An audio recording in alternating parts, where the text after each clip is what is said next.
Pentagon leadership just got publicly grilled, and what happened next had the entire hearing room on edge.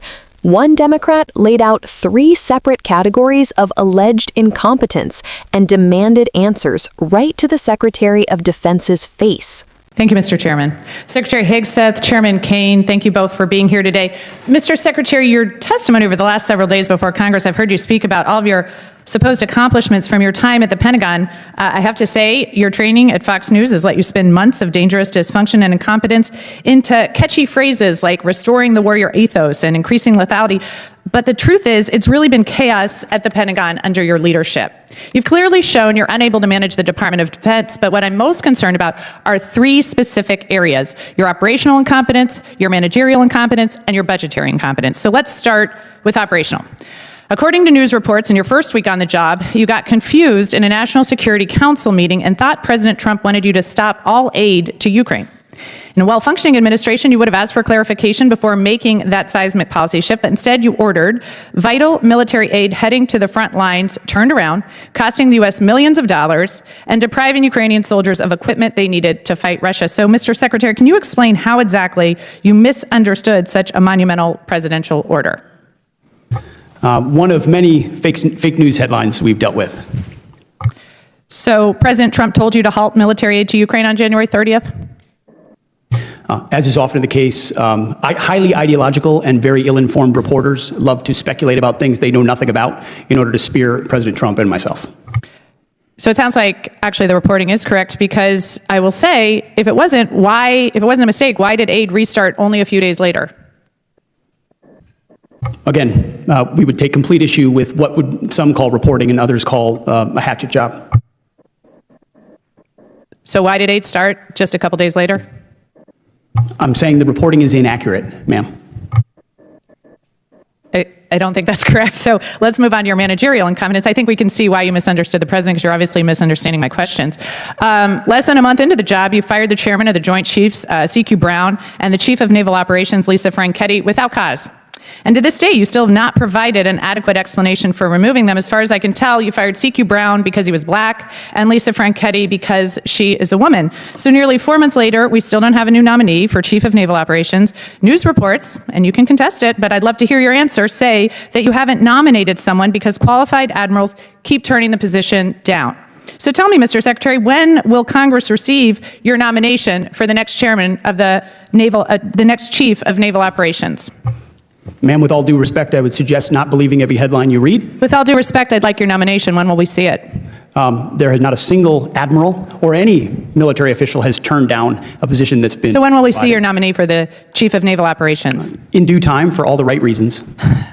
Again, I think we've seen the managerial incompetence. Okay, let's move on to budgetary incompetence. You missed the deadline to submit a draft defense budget to Congress, which makes it impossible for us to complete our work on the NDAA or appropriations, and makes it more likely you'll receive delays in funding you need for new acquisitions, programs, and other priorities.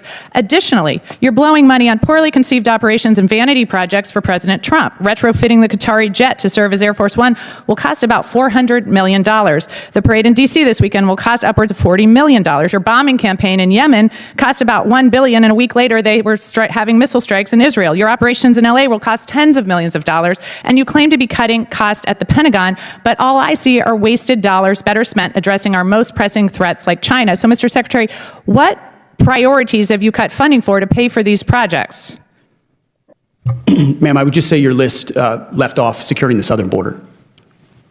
So, Mr. Secretary, what priorities have you cut funding for to pay for these projects? We make trade-offs every day, and I would imagine what we want to spend on is quite different than what the previous administration did. Well, I think those changes quickly, and they're reflected in this budget, and we're very proud of them. I think the American people can see why I'm so concerned about this incompetence. Thank you, and I yield back. During a tense congressional hearing, Mikie Sherrill didn't waste a second getting straight to the point, accusing Defense Secretary Pete Hegseth of what she described as dangerous dysfunction inside the Pentagon. Addressing the public's growing concern about military readiness and global stability, Sherrill laid out what she called 3 distinct areas of alleged failure under Hegseth's leadership: operational incompetence, managerial incompetence, and budgetary incompetence. She began with operational concerns, referencing reports that, during his first week in office, Hegseth allegedly misunderstood a directive involving military aid to Ukraine. According to Sherrill, that confusion reportedly led to U.S. military aid being turned around mid-transit, delaying critical support to Ukrainian forces on the front lines and costing American taxpayers millions in logistical waste. When asked directly to explain the reported misunderstanding, Hegseth dismissed the claims as inaccurate reporting, but Sherrill pressed further, asking why aid shipments resumed just days later if no mistake had been made. From there, the questioning shifted toward what she described as managerial breakdowns. Sherrill pointed to the removal of senior military leaders, including the chairman of the Joint Chiefs and the chief of naval operations, arguing that Congress still had not received a clear justification for those dismissals.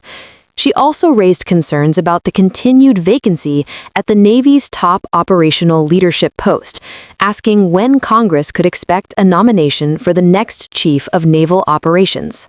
Hegseth responded that no qualified military officials had declined the role, but stopped short of providing a timeline for when a nominee would be submitted. Finally, Sherrill turned to what she characterized as budgetary mismanagement, noting that the Department of Defense had missed a key deadline to submit its draft defense budget to Congress. She warned that delays in the budget process could stall funding for critical acquisitions and readiness programs, potentially impacting national security priorities tied to rising geopolitical threats. Citing several major expenditures, including defense operations abroad and high-cost aviation retrofits, Sherrill questioned what Pentagon priorities had been reduced or eliminated to offset those spending decisions. She warned that delays in the budget process could stall funding for critical acquisitions and readiness programs, potentially impacting national security priorities tied to rising geopolitical threats.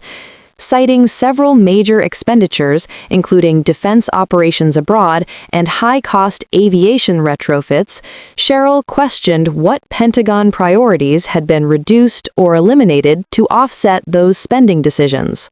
With that, she yielded back, leaving the exchange on the record as lawmakers continue oversight of Pentagon operations and spending.